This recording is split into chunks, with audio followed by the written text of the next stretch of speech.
If you're a listing agent or a seller and you want to sell your listing a lot faster or compete with all the new construction that's going up in our area, the one thing that you may want to do is consider seller concessions.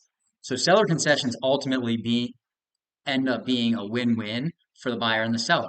On the seller side, you may think, oh, I'm giving the buyer this money at closing, and so that's money out of my pocket. Well, realistically, if you don't give that buyer that money at closing, you're probably going to have to lower the sales price anyway. So if you sell a property for $500,000 and give the buyer $10,000 in seller concessions, it's the exact same thing as lowering the price to $490,000, and you would ultimately net the same exact thing as the seller.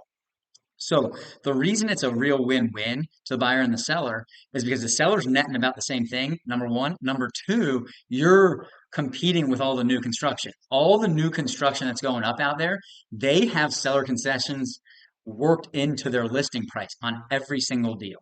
Now, on the buyer side, what seller concessions do is it adds a lot of flexibility. So, as most of us know, rates have gone up a lot right now, costs have gone up. And so, when it comes to a buyer, some of these buyers need those seller concessions in order to buy the interest rate down, work on maybe a 1 or 2 year buy down. Or in general, even if rates weren't high, it gives that buyer flexibility to do some repairs or do some specific remodeling around the house. So if you need details as to the maximum amount of seller concessions that's allowed, or just kind of how to structure a purchase that's going to involve seller concessions, make sure you give me a call, 239-691-6546.